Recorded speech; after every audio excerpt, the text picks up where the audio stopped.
Pag-usapan po natin sa video ito ang Isaiah 9:6 na si Kristo daw ay Diyos na makapangyarihan. Simulan na po natin ang pagtalakay. Sapagkat sa atin ay ipinanganak ang isang bata.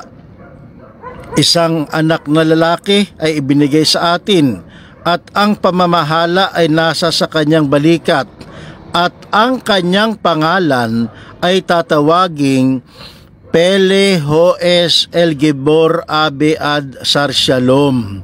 The Jewish Publication Society, 1917. Ang pangalang Pele-Hoes El-Gibor Abi-Ad Sar Shalom ay isa sa mga pangalan ng Panginoong Hesus. Ang katumbas nito, kamangha-mangha, tagapayo, makapangyarihang Diyos, walang hanggang Ama, Pangulo ng Kapayapaan. Yun ang kahulugan ng pangalan na itinawag dun sa bata na ipinanganak.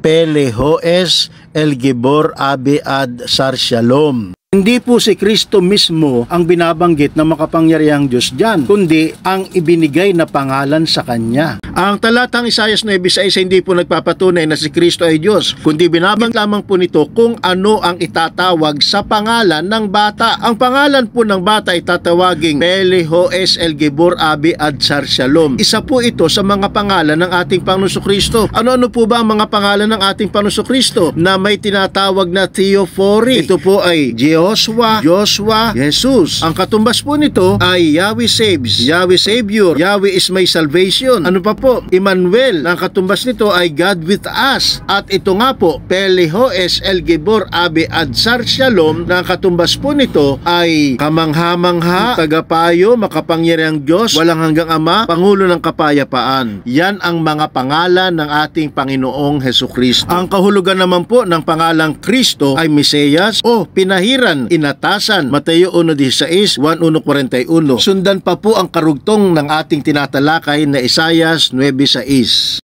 Sa video ito po ay lilinawin po natin ang ukol sa talatang Isaiah 9:6. Bigyan natin ng comparison ang wikang Tagalog, Jewish translation at ang wikang English. Mula sa wikang Tagalog, ganito ang nakasulat: sapagkat sa atin ay pinanganak ang isang bata, sa atin ay ibinigay ang isang anak na lalaki, at ang pamamahala ay maatang sa kanyang balikat, at ang kanyang pangalan ay tatawaging kamangha-mangha, tagapayo, makapangyarihang Diyos, walang hanggang Ama, Pangulo ng Kapayapaan. Yan po ang saling Tagalog. Ikumpara naman natin dito sa Jewish translation. Sapagkat sa atin ay ipinanganak isang bata, sa atin ay ibinigay ang isang anak na lalaki, at ang pamamahala ay maatang sa kanyang balikat, at ang kanyang pangalan ay tatawaging Pele-Hoes El-Gibor Abi-Ad Sar Shalom. Kung babasahin naman natin sa wikang English, the meaning of Pele-Hoes El-Gibor Abi-Ad Sar Shalom is sometimes interpreted as wonderful in counsel is God, the mighty, the everlasting Father, the ruler of peace. Mula po sa Sally ni Hertz, 1968, na sa Tagalog, kung tatagalogin natin, kamangha-mangha sa papayo ang makapangyarihang Diyos, ang walang hanggang Ama, ang Pangulo ng Kapayapaan.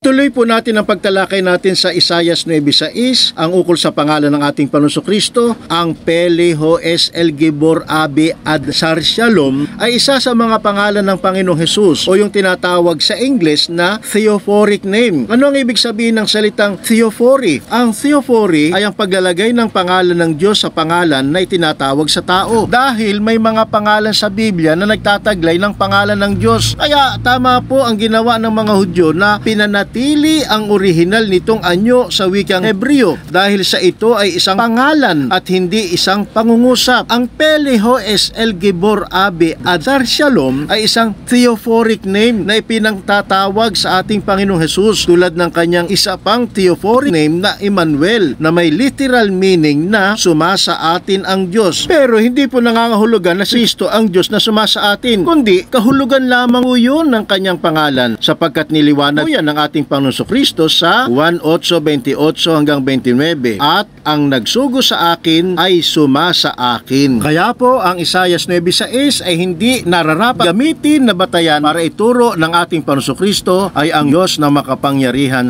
Dahil po dyan, hindi po dapat na yung kahulugan ng isang pangalan ay ganoon na rin ang kalagayan ng tinatawag sa pangalang yon. Kagaya po ng Leon. Hindi naman Leon yung tao, kundi pangalan lang niya ang tinatawag na Leon. Kumuha pa tayo ng halimbawa sa Biblia, sa Isaiah 8:1. At sinabi ng Panginoon sa akin, kumuha ka ng malapad na tabla at sulatan mo ng panulat ng tao kay Maher Salalhas Bas. Kung isasalin ang Maher Salalhas Bas sa English ay make haste to plunder, na sa Tagalog ay magmadali upang makapangulimbat o magnakaw. Kung ating uunawain yan na gaya ng kanilang pagkaintindi sa Isaiah 9:6 na dahil sa iyan ang meaning o kahulugan ng pangalan ng anak ni Isaiah, hindi ba't lalabas na yan ay magiging magnanakaw ang anak ni Isaiah? Kaya po, wag tayong padadala sa mga maling tagapangaral sa kanilang maling itinuturo ukol sa Isaiah 9:6. Manindigan tayo sa panig ng ating Panginoong Diyos na siya ang Diyos na makapangyarihan. Ayan, tuloy nyo lang pong basahin. At sa bahagi na ang Diyos ang walang hanggang Ama, yan, tuloy-tuloy lamang po. Pakibasa nyo po ng tuloy-tuloy ang nasa screen natin. At yan po ang ibig sabihin ng Isaiah 9:6. Hindi maaari na ang ating Panginoon Kristo ang maging makapangyarihang Diyos, walang hanggang Ama, kundi ang iisang Diyos na tunay, ang Ama na nasa langit, ang makapangyarihang Diyos, ang walang hanggang Ama na dapat po nating makilala, at hindi po ang ating Panginoon Kristo, sapagkat iyon ay ikinapit lamang sa kanyang pangalan.